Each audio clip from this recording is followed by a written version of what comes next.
네, 오늘은 저희가 룻기로 보는 그리스도의 복음의 뼈대로 이렇게 그 내용을 구성해 봤는데요.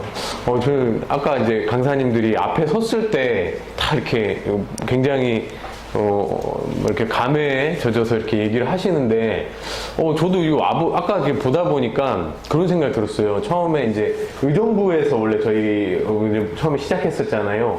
그때는 사실 저는 다른 교회에 있다가 그 의정부 교회로 딱 갔을 때도, 이런 교회가 있나 이렇게 해서 되게 좋았었어요. 근데 지금 생각해 보면은 그 의정부 교회가 지금처럼 이렇게 굉장히 이렇게 밝고 막 이렇게 굉장히 에너지가 넘치고 그러지는 않았던 것 같아요. 그때보다 진짜 훨씬 더 힘든 시간을 보낸 교회거든요, 사실은. 그리고 코로나도 지나고 여러 가지 이제 사건들을 많이 겪었는데, 그럼에도 불구하고 얼굴들도 다들 좋아지셨고 교회 자체가 에너지가 엄청나게 증가한 것 같다는 그런 느낌을 많이 받았어요. 네. 그래서 와, 이게 너무 우리 기대되는 우리 교회가 아닌가 싶어요. 네, 오늘 룻기로 오늘 그리스도 복음의 뼈대를 한번 잘 볼 건데, 만약에 저한테 너가 이 성경을 한 단어로만 다 뼈를 발라내고 한 단어로만 성경을 정의해봐라 라고 저한테 한다면 저는 아들 이렇게 정의할 거예요. 그러면 너는 성경을 한 글자로 정의해라, 단어 말고 한 글자의 기회를 너한테 주겠다라고 하면 저는 왕이라고 할 거예요. 그러면 성경에서 살을 바르고 바른 그 골자, 그 뼈가 되는 책 한 권만 골라라 라고 하면 저는 룻기를 뽑을 거예요.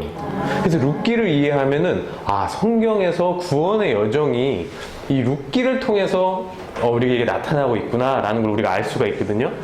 그 룻기 다들 아시겠지만 줄거리를 짧게 요약하면은 엘리멜렉이라는 가족이 있었어요. 엘리멜렉, 그 부인은 나오미가 되죠. 그 아들은 두 아들인데 말론과 기럯이라는 두 아들이었습니다. 근데 유대 땅 베들레헴에 기근이 들어서 모압이라는 그 근처에 그 이방 동네로 이사를 그러니까 가서 이제 뭐 먹을 걸 찾아서 이동을 했겠죠. 유목 생활을 하던 민족이었으니까. 그래서 가고 이제 있는데, 참 이 나옴이라는 여인의 인생이 참 기구하죠. 먼저 남편인 엘리멜렉이 죽어요. 그리고 그 두 아들을 결혼을 시킵니다. 나오미와 오르바라는 그 모압 여인들을 얻어서 결혼을 시켜주죠. 그래서 말론과 기럯이 그러고 살았는데, 이게 진짜 또 기구해요. 근데 또 그 아들 둘이 또 죽어요. 이 나옴이라는 여자 입장에서는 배고픔을 피해서 이방 나라로 왔는데 남편 보내, 며느리들 얻어서 이제 결혼시켜놨는데 아들 둘 다 보내.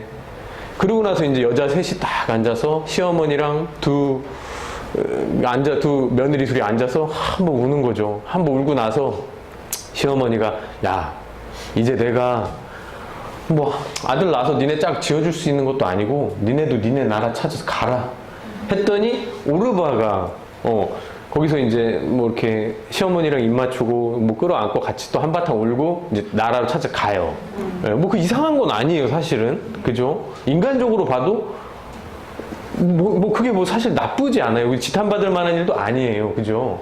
근데 이제 룻은 나는 시어머니, 당신 어머니를 따르겠습니다. 어머니의 백성이 내 백성이 되고 어머니가 가시는 곳은 난 어디든 가겠습니다. 그래서 따라 나서죠. 그래서 나오미와 룻은 이제 다시 그 유대 땅으로 원래 그 엘리멜렉이 살던 그 동네로 다시 들어와서 살게 돼요. 그런데 이제 먹을 게 없으니까, 또 여자들이고 하니까 뭐 땅도 없고 뭐 일을 할 수가 없으니까 근처에 있는 뭐 밭일하는 데, 논일하는 데 가서 이삭 줍기를 하죠. 이제 이삭을 추수 싹 걷어내고 그래서 따라다니면서 그 남아있는 이삭들을 주워서 먹는 그 일을 하게 되는데, 그때 가는 그 사람의 어떤 사람의 밭에 가냐면 보아스라는 사람의 밭에 가게 되죠. 근데 이 보아스라는 사람이 선행을 베풀어 주는 거예요. 계속 룻과 나오미에게. 그래서 나오미가 이야기를 하죠. 룻에게 너의 남편이 될 거다. 가서 그 너의 남편으로 맞아들여라 라고 했더니 보아스에게 가서 이제 보아스가 자는 틈에 룻이 싹 들어가죠. 보아스랑 이 여러 가지 정황으로 봤을 때 보아스랑 룻이랑 나이 차이가 상당히 많이 나는 아버지와 딸뻘의 그 관계로 우리가 알 수가 있어요. 그래서 보아스가 칭찬을 하죠. 너 참 너의 행동이 현숙한 여인이다. 넌 참 옳다. 너가 젊은 남자애들 따라갈 수도 있었는데 이렇게 기업물을 짜인 나에게 와서 이 씨를 받으려고 하는 거 보니까 참 너의 행동이 옳지만 내가 나보다 더 가까운 친척이 있기 때문에 먼저 물어보고 그 사람이 하지 않겠다고 하면 내가 그 기업을 물으겠다. 그래서 찾아가요. 그 찾아가서 기업물을 이름이 나오지 않습니다. 그냥 아무개라고 나와요. 그 아무개한테 너가 기업을 물을래? 물으지 않겠다고 하죠. 물으지 않겠다고 해서 이제 둘이 결혼을 하고 그 둘 사이에서 태어난 아이가 다윗의 조상이 되죠. 그럼 이거는 왕이 태어나게 된 계통도 그 가계도를 나타내는 거예요. 이게 이제 대략적인 그리스도 복음 룻기의 줄거리인데 이 룻기를 통해서 우리가 어떤 룻기를 통해서 말하고자 하는 바는 무엇인가 이거를 오해하기가 되게 쉬워요. 룻기는 왜냐면 룻기에게 혹시 룻기를 보고 이런 시어머니한테 잘해야 된다. 그 효사상의 극한 이것들을 우리가 배워야 될까요? 물론 그거를 배운다 그래서 나쁠 건 없어요, 그죠? 부모님한테도 잘해야지, 시어머니한테도 잘해야죠.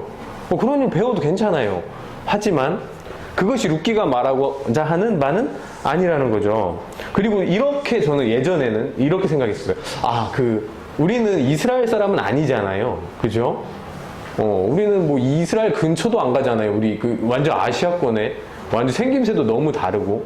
그런데 이 룻이 모압 여인이잖아요. 이 모압 사람도 원래 여호와의 회에 들지 못한다고 말씀 가운데 있는데 그런 거 아니고 얘도 이렇게 열심히 하고 막 이렇게 착하게 살면 구원받을 수 있어.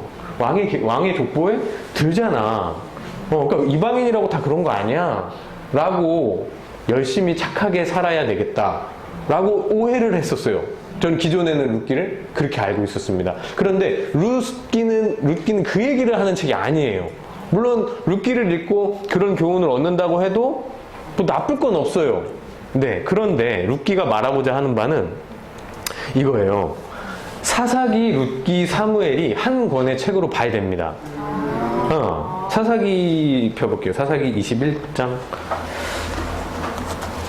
사사기 21장 맨 마지막 절인데요.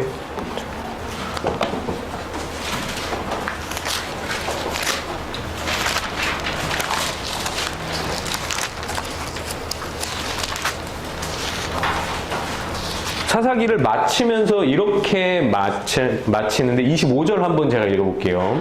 사사기 21장 25절 제가 읽어보겠습니다. 그때에 이스라엘에 왕이 없으므로 사람이 각기 자기 소견에 옳은 대로 행하였더라. 아멘. 사사기는 왕이 없어서 일어나는 일을 말하는 거예요. 우리 마음 가운데 왕이 없으면 이렇게 된다.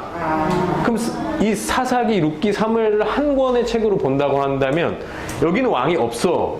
그럼 저 뒤에 가보면 사무엘은 또 어떤 이야기를 하는 거냐면 왕을 세우는 이야기예요. 사무엘이라는 사사는 뭐냐면 마지막 사사이죠.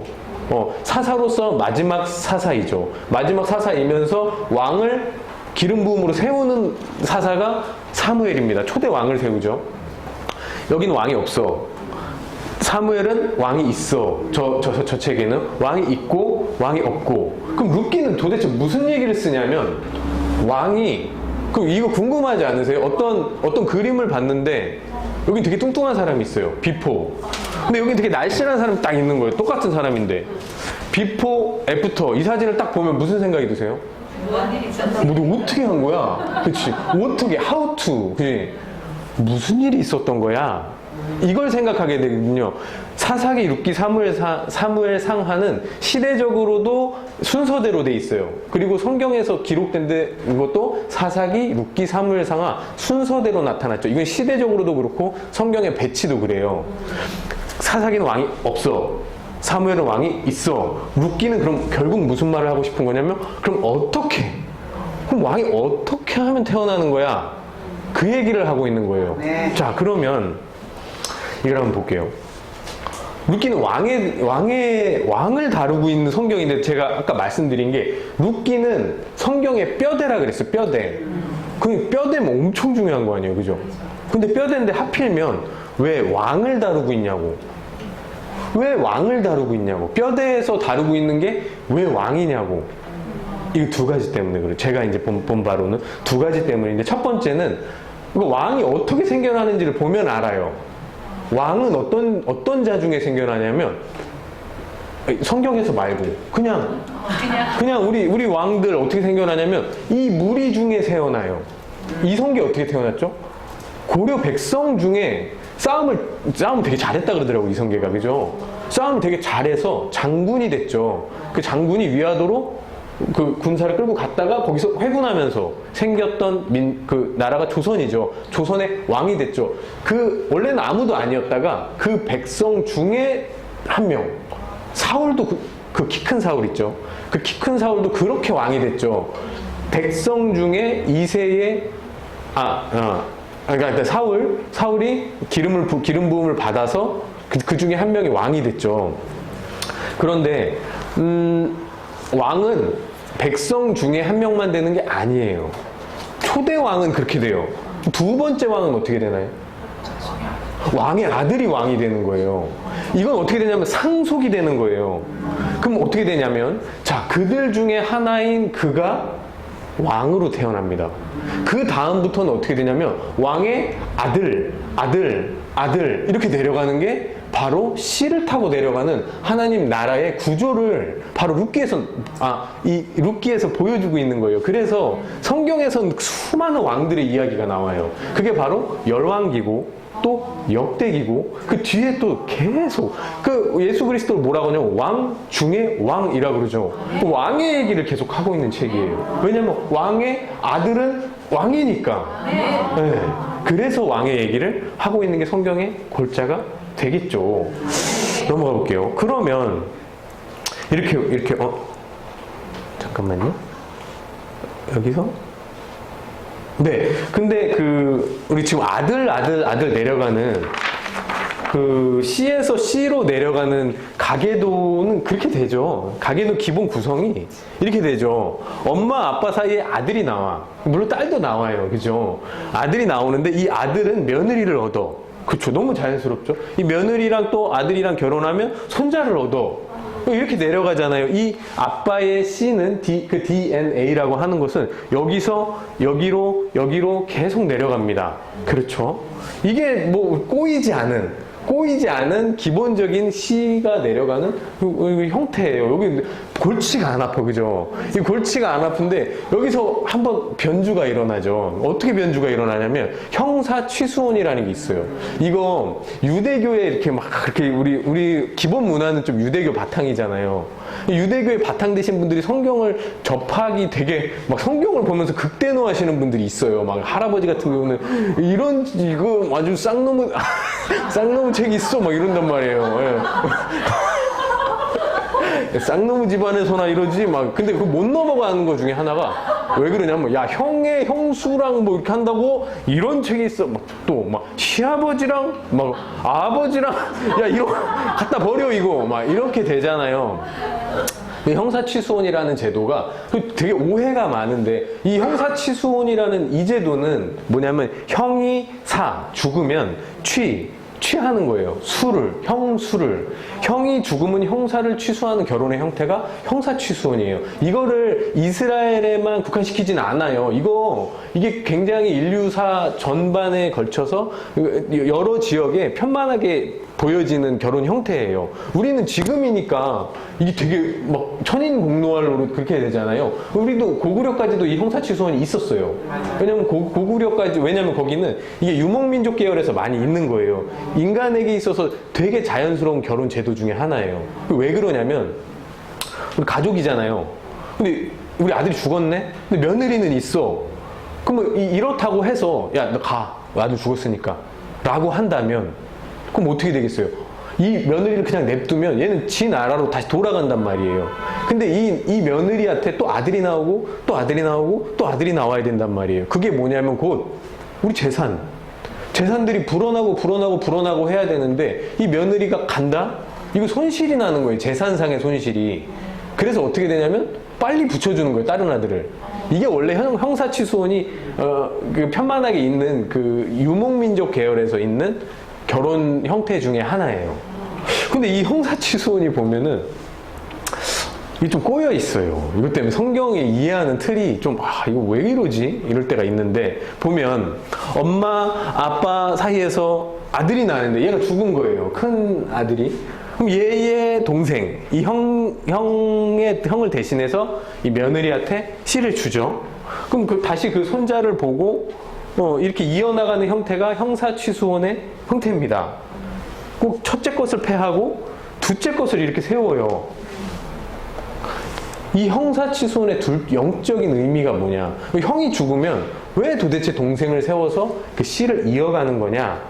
이 형사취소원의 영적 의미 한번 구조로 한번 볼게요. 이렇게 돼 있거든요. 이 그리스도라는 씨가 여자 안에 들어가요. 먼저 이런 사건이 벌어지죠. 그럼 아들이 나오거든요. 근데 우리가 이런 구조를 보면은 이게 우리 영적으로 일어나고 있는 일인데, 룻기에서 이런 걸, 룻기나 아니면 성경에 막 누가 결혼하고 죽고 뭐 이런 걸 보면서 이게 내 영적으로 일어나는 일인 걸 몰라요. 끊임없이 대입하다 보면, 이 일은 나한테 일어났었네. 그럼 보세요. 그리스도는 원 하나님의 속성이에요. 원 하나님의 속성으로 있던 그리스도가 내가 여자 역할을 했어요. 근데 이때는 어떤 여자의 역할이냐면 종된 여자의 역할을 했어요. 그때는 강권적으로 일하시는, 나한테 은혜로 값없이, 내가 뭐 하는 게 없어. 내가 할 수 있는 거는 없는 상태에서 그리스도의 씨를 받죠. 그럼 나는 이때의 상태는 종된 여자의 상태로 난 그 그리스도의 씨를 받게 됩니다. 그러면 나는 종의 몸으로 아들을 낳게 되거든요. 이 아들은 율법의 아들이에요. 근데 이것조차도 안 하게 되면은 아예 말 안 듣는 종이 되는 거죠. 말 안 듣는 종이 되는 거예요. 말 안 듣는 종에 대해서 나와요, 성경에. 그렇죠? 포도원의 비유, 이런 것들이 말 안 듣는 종의 비유로 볼 수 있는데, 근데 종이 말을 잘 들어서 그 여자가 씨를 베고 아들을 낳게 되면 율법의 아들을 낳는 그 과정이 나오거든요.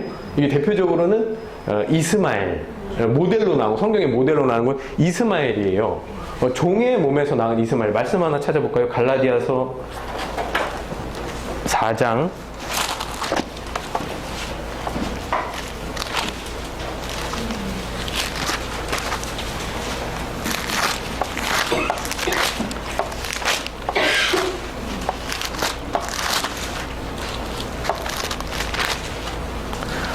4장 22절부터 제가 읽겠습니다. 갈라디아서 4장 22절. 기록된 바 아브라함에게 두 아들이 있으니 하나는 여종에게서 하나는 자유 있는 여자에게서 낳다 하였으며, 여종에게서는 육체를 따라 낳고 자유 있는 여자에게서는 약속으로 말미암았느니라. 이것은 비유니 이 여자들은 두 언약이라. 하나는 신의 산으로부터 종을 낳은 자니 하갈이라. 이렇게 나와 있거든요. 이게 지금 어떻게 되어 있냐면, 이게 바로 그리스도를 내 종된 하갈과 같은 몸으로 내가 그 역할을 한 거예요. 그 역할을 해서 아들을 지금 빼놓은 상태예요. 근데 이 아들까지만 가도 사실은 이게 이제 칭의적 구원이잖아요. 저희가 칭의적 구원으로 간 상태에서 그 다음으로 못 넘어가는 경우도 있을 수가 있겠죠. 네. 근데 사실은 우리 지금 이 구원의 여정을 끝까지 보면 이 아들은 결국 어떻게 되냐면 내 안에서 그 율법을 빼내야 되죠. 율법을 뺏는다는 거는 아까 너무 오늘 이렇게 그 흐름 자체가 다 그 죄에 대해서 죽고, 자기를 죽이고, 자기 부끄러움을 버리고, 그렇죠? 그런 내용, 그런 자기 안에 그 부끄러움들, 그 율법들, 그런 것들을 다 벗는 과정을 통해서 진짜 죽는 게 아니고, 손목 긋고 목 매달고 진짜 죽는 게 아니고, 자기 안에 그 자존심 죽으라고, 그지? 그 자기 안에 금신상 죽으라고, 그지? 그것들. 그 죽이다 보면, 그러면 이제 자유자의 여자에게서 아들이 나온단 말이에요. 사라에게서 나오는 그 아들. 자유자에게서, 왜 자유인에게서 나와야 되는지 좀 이따 해볼게요. 이 나오면 다시 이 아들은 다시 자유 있는 여자를 빼서 이제는 자유 여기 손자도 이제 이 손자가 왕 그렇죠. 이 왕이 돼서 이제 내려가는 그 구조를 가지고 있는 거죠.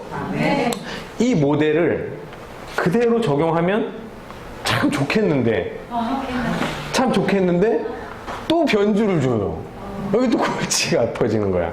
어떤 변주가 있냐면 또 다른 변주. 이런 식으로 온다는 거예요. 이거 둘째 아들도 안 된대. 둘째 아들도 안 돼요. 만약에 자유 있는 여자에게서 낳은다면 그 둘째 아들이 그 형이 죽었을 때 그 계보를 잇겠지만, 자, 그렇지 않은 경우가 있거든요. 종에게서 낳은 아들들이 사망하는 경우가 있어요. 얘도 안 되고 얘도 안 돼. 그랬을 경우 어떻게 되냐면, 여기서 우리가 우리라고 하는 사람들 있잖아요. 우리, 바로 나. 여기서 나의 포지션은 어디로 갔냐면, 처음에 여자의 포지션으로 갔거든요. 자유 있는 여자. 그리고 나서 나의 포지션은 항상 몸된 여자의 포지션이에요. 근데 이렇게 왔는데 나한테 씨를 줄 이 같은 학렬에 이 아들 동생들이 없는 거야. 그렇게 해서 심지어 나는 어떻게 해버리냐면은 아들이 죽는 과정을 통해서 이 과정들을 겪었다면 나는 아버지의 이 그리스도라고 하는 이 위에 있는 이 씨 있죠. 이 시아버지에 해당하죠. 어떻게 보면 며느리니까 저 여자 입장에서 시아버지의 씨를 바로 받아버려요. 근데 이게 또 천인공노한을 그러시죠. 또 이게 쌍놈의 막 이런 얘기가 나올 수 있는. 그러나 성경에서 봤을 땐 이것을 옳다. 이 일은 이렇게 해야 돼. 옳다 정도가 아니라 이렇게 하지 않으면 안 된다. 그러니까 이게 변주가 아니라 이게 정석이다. 이런 일들을 하는 거예요. 봐봐. 지금 하인에게서 나온 내 부끄러움들, 내 율법들 다 죽이는 거예요. 다 죽이고 나면은 결국에 이 과정을 통해서 다시 그 그리스도의 그 DNA를 가진 그 씨를 내가 여자된 입장에서 가져올 수가 있다. 그러면 이 모델이 아주 잘 적용된 그 예시가 어디 나오냐면 유다와 다말 사건에서 나오죠. 적용해 보면 이래요. 유다가 유다의 아내가 수아더라고요. 우리 수아랑 좀 다른 수아. 그죠? 우리 수아는 그 여우수아잖아요. 그죠? 이게 제 수아더라고요. 쟤는 제 수아랑 유다랑 결혼해서 엘과 오난을 낳고 이 사실 여기 보면은 영적 의미가 있어요. 엘과 오난도. 오난 같은 경우는 형수한테 씨를 안 줘요. 왜 씨를 안 주냐면 이건 어떻게 생각하면 안 주는 게 오난 입장에서는 굉장히 합리적이에요. 왜냐하면 씨를 주게 되면 지금 상태에서 이 형수의 재산은 없는 거예요. 아들이 없으니까. 근데 형수한테 내가 씨를 줘서 그 아들이 생겨나면은 얘가 적통을 잇는 거예요. 그럼 가만히 있으면 난 내가 장자가 되는 건데 형이 죽었으니까 내가 씨를 이어주면 우리 집안에 내려오는 그 수많은 재산들은 상당 부분이 얘게 되는 거예요. 내 아들이긴 하지. 형수를 통해서 낳은 내 씨. 내 씨라고 부르긴 하지만. 그래서 이 오난이 땅에다가 바로 여자를 거치지 않고 땅에다가 바로 씨를 뿌려버려요. 임신을 못하게 피임을 해버리는 거죠. 하나님은 이걸 악하게 보시고 얘를 죽여버리시죠. 그리고 나서 다말은 바로 그렇죠. 창녀복장을 해서 유다에게로 들어가 버리죠. 그 씨를 바로 받죠. 이게 보면은 굉장히 여러 가지 비행들이 있잖아요. 그 남자들의 비행 중에 그 성경에 나오는 여러 가지. 그 중에 최고 쪽팔린 게 유다의 일이에요. 다윗의 일도 그럴 수 있어. 그럴 수 있다고 봐. 이해할 수 있어. 눈 멀면 진짜 이렇게 할 수도 있다고 봐요. 근데 유다의 일은 진짜 너무 남사스러워. 그렇죠? 왜냐하면 유다는 어떻게 되냐면 저 수아가 죽은 다음에 그 위로받으려고 어디 잔치집 갔다가 이렇게 좀 가자 해서 이렇게 예를 들어 지금으로 말하면 율락업소를 찾아서 자기의 즐기고 왔는데 나중에 며느리가 와서 임신을 해서 딱 온 거야. 야, 너 남편도 죽었는데 너 누구한테 그랬어? 너야. 이렇게. 그게 바로 유다서죠. 이거 읽으면 읽을수록 유다는 진짜 세상에서 제일 불쌍한 사람이다. 성경에 나오는 이 창피한 사람 중에 너무 창피한 일을 겪었다. 라고 하는데 하나님이 보셨을 때는 이 계통도는 옳다는 거예요. 뭐냐면 이 종된 몸에서 나온 율법들을 전부 다 죽이고, 근데 왜 다말을 자유 있다 하지? 왜 다말을 자유 있는 여자라고 해? 그 나중에 이제 제가 말씀을 드려볼게요. 그럼 이렇게 되는 형태를, 변주를 한번 주잖아요. 근데 지금 우리 하고 있는 건 룻기야, 룻기. 그죠? 룻기인데 왜 갑자기 이 골자를 들이대는 건가? 왜 그러냐면, 다말 사건의 영적 의미는, 이거예요. 다말 사건. 여기서는 여자의 역할을 우리가 저렇게 해야 된다는 거예요. 사실은 이 유다와 수아에 남아있는 동생이 없지는 않았어요. 있어요. 셀라라고 하는 어린애가 있었어요. 어린애는 뭐가 없죠? 씨가 없어. 그쵸? 그럼 얘도 나한테 씨를 못 줬고, 얘도 나한테 씨를 못 줬고, 얘도 씨가 없고, 얘가 자랄 때 되면 나는 뭐야? 잉태하지 못해. 그래서 이 씨를 받기 위해서, 하나님의 씨를 받기 위해서, 자기가 자유의 형태로, 강권적으로 값없이 임하는 게 아니라, 이제는 자기가 적극적으로, 부끄러움 없이 자기 창녀의 옷을 입고 자기가 창녀의 옷을 입고 그 씨를 받아들이는 게 영적인 의미거든요.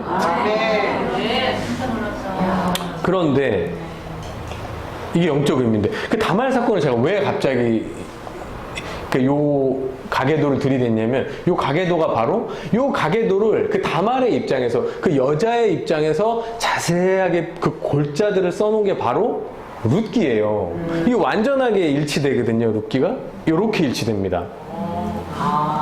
요게 유다의 다말 사건이라고 한다면 요게 바로 룻기의 사건이에요. 룻기는 저기 보세요.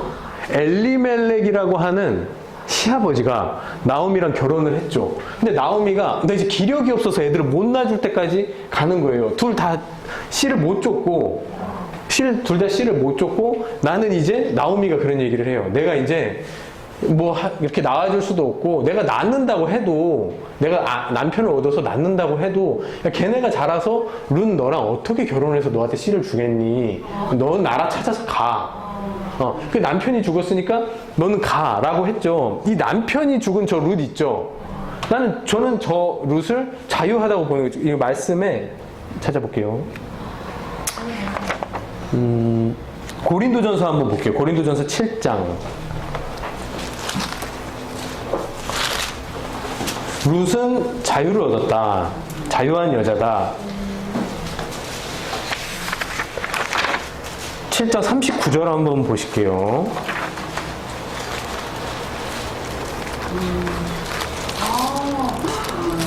네, 제가 읽어보겠습니다. 네, 아내는 그 남편이 살아있는 다시 7장 39절 찾으셨으면 제가 읽을게요. 아내는 그 남편이 살아있는 동안에 매어 있다가 남편이 죽으면 자유로워 자기 뜻대로 시집갈 것이나 주 안에서만 할 것이니라. 아멘. 그럼 룻은 남편이 죽었네요. 남편을 이을 그 같은 계통의 남자가 없어요. 나오미가 못 낳아준다 그랬어요. 그럼 룻은 어떻게 돼?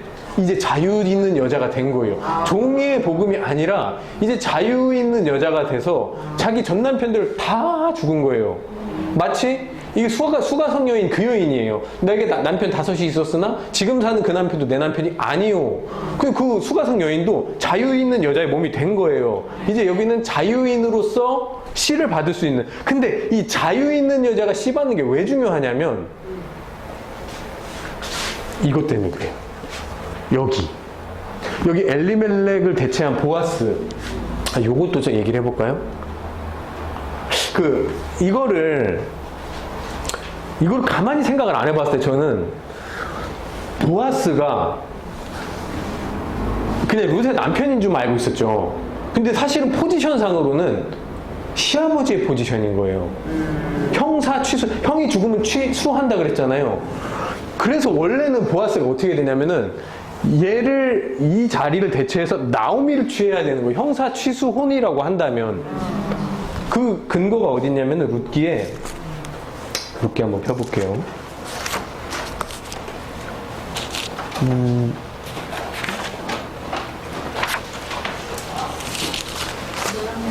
룻기 4장 한번 펴보겠습니다.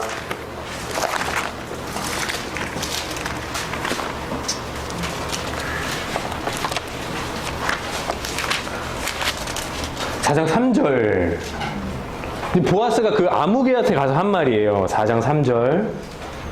자, 보아스가 그 기업물을 자에게 이르되 모압 지방에서 돌아온 나오미가 우리 형제 엘리멜렉의 소유지를 팔려 함으로, 보아스가 엘리멜렉을 뭐라고 하냐면 우리 형제라고 합니다. 같은 학렬이라는 거예요. 같은 학렬. 그 나오미가 보아스를 할 때도 그는 엘리멜렉, 우리 집안의 엘리멜렉의 친척이라, 유력자라, 이렇게 얘기를 하거든요.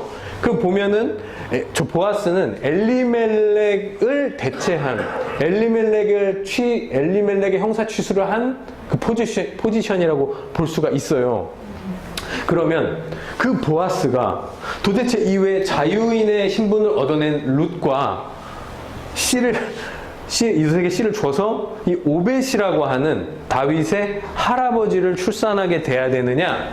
이것은 바로 받는 사람도, 그러니까 주는 사람의 이 속성은, 주는 사람, 이 그리스도의 속성 있잖아요. 그리스도의 속성 한번 볼까요? 그리스도의 속성은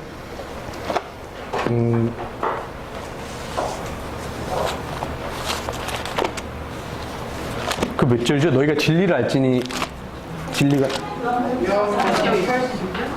요한복음 8장 네, 32절 한번 보겠습니다.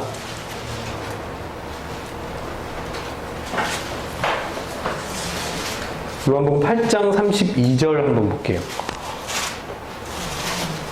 이 말씀의 속성이죠. 말씀의 속성을 하나로 진짜 압축하면 이게 나와요. 요한복음 8장 32절, 진리를 알지니 진리가 너희를 자유롭게 하리라. 이 득의적 구원을 딱 얻어버릴 때 우리가 진정한 자유를 얻을 수 있는 바로 그 근거가 되는 말씀이거든요. 진리를 알지니 진리가 너희를 자유케 하리라. 왜냐하면 이건 하나님의 기본 속성이에요. 가장 기본적인 속성이 이 자유예요. 자유. 근데 이 기본적인 이 씨의 속성은 자유다. 근데 이 씨의 속성이, 자유의 속성이 자유가 없는 종의 속성으로 들어가잖아요. 종이 달라요. 종이 다른 거에서 이렇게 이게 돼서 나온 거를 뭐라고 하냐면 이종교배라고 그래요. 이종교배라는 말이 달을 이자 씨 종자거든요. 씨가 다른 것 중에 교배를 하게 되면은 이거 실제 생물학에서도 그렇거든요. 씨가 다른 거가 교배가 되면 아들이 나올까 안 나올까 하면 나와요. 예를 들어 호랑이랑 사자랑 교배를 시키잖아요. 라이거, 타이온 이런 종들이 나와요. 근데 얘네들의 특징은 뭐냐면 얘네들은 거기서 대가 끝나요. 얘네들의 염색체가 상동 염색체라는 게 일치가 안 돼가지고 그 교배를 해도 씨가 나오지 않아요. 그러니까 자기 때에서 끝나는 속성을 가지고 있습니다. 종이 다르면, 즉 씨가 다르면, 성격이 다르면, 염색체가 다르면 그 뒤로 아들 물고 넘어갈 수가 없어요. 그러니까 종이라는 속성을 가진 이 여자에게서는 절대 아들이 나올 수가 없는 거지. 나온다고 해도 어떻게? 그대에서 끝나는 거예요. 그래서 결국 자유 있는 여자, 그 갈라디아서 4장에 나오는 자유 있는 여자에게서 나오는 그 언약이 아니면 물고 내려갈 수 있는, 씨를 타고 내려갈 수 있는 언약은 없다는 겁니다. 이게 바로 룻기의 영적 의미예요. 네. 그러면은 자, 여기서 나중에 시간이 된다면 혹시 요 얘기도 하고 싶어요. 이 오벳이 되게 좀 이게 오벳이 굉장히 놀라운데, 이거 하나로 또 한 주제 할 수 있을 것 같아요. 오벳의 이야기를 가지고. 다음 주에. 인탄. 네. 그리고 보면은. 자유인이니까 너무 놀라운데. 네. 보아스가 자유니까 자유를 만날 수 있는 거잖아요. 맞아요. 그게 핵심이. 그래서 자, 여기서 이제 이렇게 볼게요. 구원의 여정이 요 가게도 하나에 다 들어가 있어요. 그러네. 네. 그러니까 이거는 이상한 그림이 아니라 이렇게 가야 되는 거예요. 그렇죠. 어떻게? 내가 먼저 종에 있는 몸이라면, 그 죄가 있는 채로 오라는 말이에요. 내가 죄가 있는 채로 먼저 씨가 내 안에 들어오는 거예요. 그리고 나와서 나타난 아들은 뭐야? 율법의 아들들이. 이게 율법의 아들들이 나오는 게 이상하지 않다는 거야. 근데 그 율법의 아들은 이종 교배가 됐기 때문에 거기서는 씨가 도대체 나올 수가 없다. 걔는 거기서 끝. 그런데 너 거기까지 안 가고 싶으면, 우리 사실 성도교회에서 요 끝까지 빼라고 하지 않아요. 강권하지 않아요. 왜? 이건 너 자유야. 그 다음부터는 네 자유야. 왜? 너는 이젠 자유야. 네가 하든 안 하든 네 민족 빼고 안 빼고는 너 자유야. 이렇게 가죠. 그래서 우리가 저 룻과 같은 그 모양으로 내가 자유는 있지만 내가 진짜 원하고자 하는 바는 뭐야? 이 세상의 남편 이런 거 막 싫어. 이 세상의 돈 나 이런 거 싫어. 내가 지금 진짜 가지고 있는 건 이 진리가 되길 자유케 하리라는 나의 그 말씀. 그 말씀이 내 안에 들어와서 나는 결실을 할 거다. 그래서 나는 왕이 될 수 있는 이 자손을 빼낼 거야. 왜? 이렇게 빼내진 그 왕의 아들은 또 왕이 되는 거예요. 그 왕의 아들은 또 왕이. 그래서 하나님의 영원한 나라, 끊임없이 물고 내려가는 그 씨가 24대 그 오메가까지 내려가는 그 역사는 이렇게 시작이 되는 거죠. 네. 이것도 이렇게, 꼭 이렇게 해야 된다라고만 생각할 수 있어? 라고 물으시면, 자, 보세요. 다말이라고 하는 여자가, 아까 먼저 한번 보여줬죠. 샘플로. 이 엘과 오난과 셀라가 있었지만 나는 그런 거 나는 받지 않겠다. 나는 유다의 씨를 받을 거야. 그 왕의 씨를 나는 받을 거야. 진리가 너희를 자유롭게 하리라는 그 진리의 씨를 받을 거야. 라합도 그렇게 했어요. 라합은 뭐냐면 여리고 성에서 살던 기생이었어요. 기생이니까 남편 노릇하던 것들이 얼마나 많았겠어요. 그러나 여리고는 이제 곧 유대 민족에 의해서 점령이 될 거야. 난 진자를 따르지 않고 이긴 자의 씨를 받을 거야. 그래서 어떻게 됐냐면 유다의 씨, 살몬의 씨를 받게 돼요. 이 라합이 바로 아까 나왔던 그 보아스의 엄마죠. 네. 그 다음 룻은 모압으로 갈 수도 있었고, 그쵸? 모압으로 갈 수도 있었지만 결국은 연장. 네. 모압은 룻은 다시 모압 백성으로 돌아가지 않고, 자기 백성으로 돌아가지 않고, 그 말씀이 되게 놀라. 어머니의 백성이 내 백성이 되고, 내 백성이 어머니의 백성이 되리라. 이 말씀이, 그게 뭐냐면, 1장 28절인데, 네. 1장 28절. 엄마도 왕이에요. 어머니, 시어머니도 왕이에요. 라는 뜻이에요. 어머니의 백성이라고 하잖아요. 저는 이걸 어떻게 생각했었냐면은, 어머니 대한민국 사람이니까 대한민국 사람이 저도 어머니처럼 대한민국 사람 돼가지고 어머니의 대한민국 사람이 저의 대한민국 그렇게 처음엔 이해했었는데 그렇지 않아요. 왜냐면 소유격이잖아요. 너의 백성. 너의 백성이면 어머니의 나오미도 왕이죠. 나오미의 백성이 룻의 백성이 되는 거죠. 백성들이 있다는 거죠. 소유격으로. 네, 그래서 이 밧세바 또한 우리아라는 그 율법의 남편을 햇사람이죠. 햇사람 우리아. 두려움이라는 걸 잡고 있던 그 햇사람 우리아를 죽였다고 할 수는 없지만 태하고 결국 어떻게 왕인 다윗의 씨를 받죠. 이렇게 하는 게 그냥 어떤, 제가 아까 변주라고 말씀드렸지만 변주가 아니에요. 이렇게 한 여자, 그러니까 여인의 인격, 우리 몸, 우리의 행동, 우리가 이렇게 행동했을 때만 마태복음 1장에 있는 그 족보 있죠. 그 족보에 들어가 있는 여자 4명이죠. 네. 이 족보들의 4명은 공통적으로 어떤 일들을 했냐면 율법의 남편들을 다 죽이고 자기 종으로서 교배했던 그 율법의 남편, 교배라고 하니까 너무 죄송합니다. 네. 아무튼 그 율법으로 관계했던 그 율법의 남편들은 다 죽고, 자기가 죽인 건 아니지만 그렇다 할지라도 다 그 사람들을 뒤로 하고 그 다음에 패하고 어떻게 됐냐면 유다의 씨를 받기 위해서 노력했다는 거죠. 왜냐하면 이걸 버리고 택하고는 자유예요. 자유. 왜냐면 이 여자는 자유자예요. 이렇게 하는 것을 옳다라고 보죠. 이 족보를 이상하게 이거 너무 좀 남사스럽다 라고 할 수 있는 게 아니라 이거는 성경의 핵심 뼈대예요, 뼈대. 이 뼈대랑 성경의 핵심 뼈대라는 건 내 안에서 일어나는 여기 계신 누구라도 어떤 분이라도 이 일을 인생 살면서 옳게 가시는 분이라면 이 일을 하게 된다. 이 얘기를 마치면서 오늘 여기까지 할 수 있습니다.